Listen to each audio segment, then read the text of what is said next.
Welcome back. We're still hoping that we can get Mr. Osakwe in to the conversation.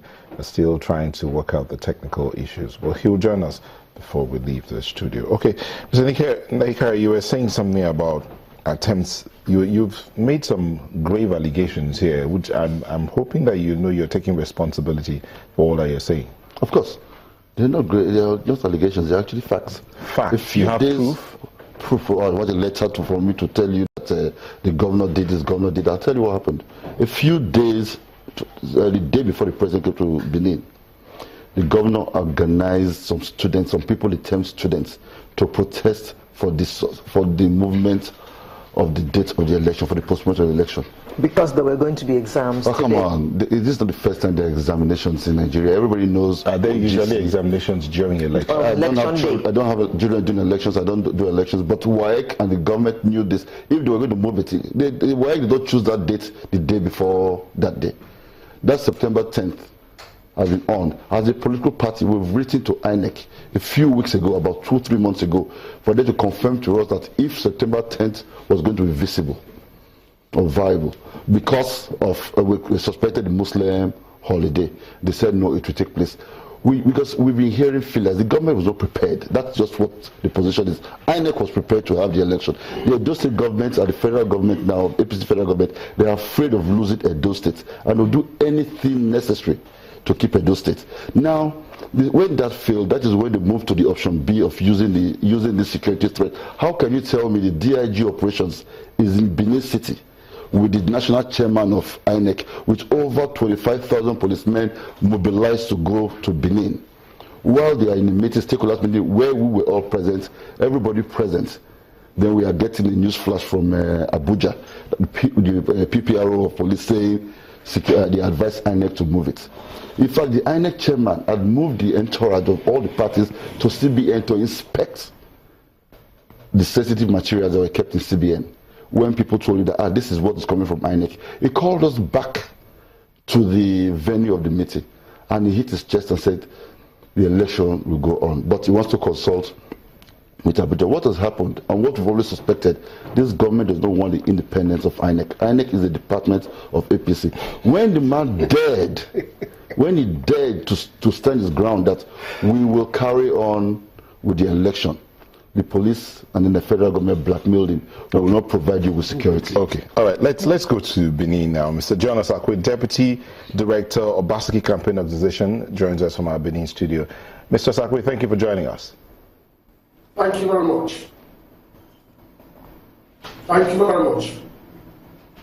Okay, Mr. Osakwe, I don't know if you've heard some of the allegations that have been made here by Mr. Naikari. He talks about the fact that your party was not ready for the election, and so your party blackmailed the INEC to ensure that this election was postponed. How do you react to that?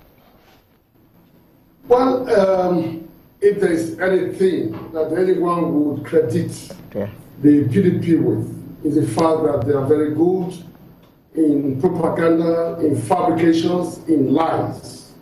They are experts at that, and if you go to the streets of Benin, you will find that what they have done is to feed the people with outright fabrications. And I'm not surprised that he's talking in the manner he's doing, because only yesterday, let me quickly support the point I just made. Only yesterday, they sent some chiefs from one village to another, telling the villagers and the leaders across that the Oba of Benin has declared Obaseki and Ogioba, that means the enemy of the Oba. They gave the man a lot of money, he has been confronted and he has confessed to it. So that is what they are good at. Ask me, just ask Ene Haride, what is it that they are anchoring their campaign on? What have they done in the past? What successful thing have they done for the people? What have they, let's compare the individuals themselves. So look, I'm not going to go beyond that, except to quickly respond to the question of Grant and to say that indeed the APC was eminently and is still strongly prepared for the race if it were to take place today as earlier scheduled. We were taken aback in the same way that some other individuals were taken over. We were not consulted, we didn't know what was going on, and so we issued a statement yesterday. The statement was issued by the state chairman, by Sir Aslam Ojesua, detailing our disappointment and how well we have worked hard to ensure victory.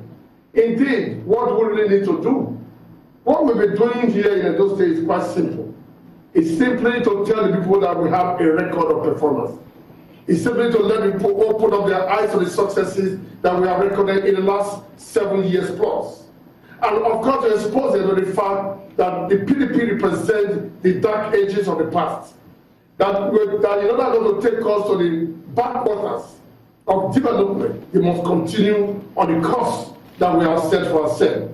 A template has been set by this administration, whether in terms of building of roads, building of schools, health centers and infrastructure. And we are telling the people, having laid this foundation, Godwin Obaseki, who was in the aging room and who was the bread box of that administration, is set to take the development to the next level by bringing in investment, by creating employment, by building a robust economy for the people of Edo State. That is the issue. And there are no answers to any of these questions. Mr. Sakwe, let's look at the issues he has raised here. He said that your party organized, according to him, bearded students to protest that there was an exam. Did the APC, the government in the state, did the government in the state not know about the exams that are going to happen this Saturday when they insisted the elections would go on before? Because it says they wrote to INEC and they wrote to the government to say elections are going to happen. Is it going to happen, or are we going to allow the students to write their exams? And please, Mr. Sakwe, you're not on the soapbox. You will please reduce all your campaigning. Thank you very much. Thank you. I heard the PDP man talk, and I thought he was on the soapbox too. Let me go straight to the question you asked. First, the APC is not in a position to influence the exams of the students who were set to write WAEC, and we have no business asking them to protest because there's no basis for us to do that. All we're doing is to ensure that people turn out on the 10th of September, and that ought to be today, in order for us to put this whole thing behind us. But we have done our work, and we think that we deserve to have the reward of our work. And that is all we're focused on. So APC could not have gone to the students or anyone else to protest, but there's no basis for it whatsoever. Can I just make a remark? Okay, go ahead. In the history, in the last 2, 3, 4 months, minimum 5 months, there have been a lot of protests in Edo State. The pensioners not been paid, they protest to government house. Local government workers, they protest to government house. The governor has never received any of these protesters. But when the students or these bearded students were coming, the governor was actually waiting for them at the gate of government. So you're not happy that the governor came out to receive the students? Not receive, he was waiting for them to come and meet him. No, you're not happy he received them? That's because it was connived. If it was a spontaneous protest like all other protests, if the governor has a history of receiving protesters, we will not be complaining.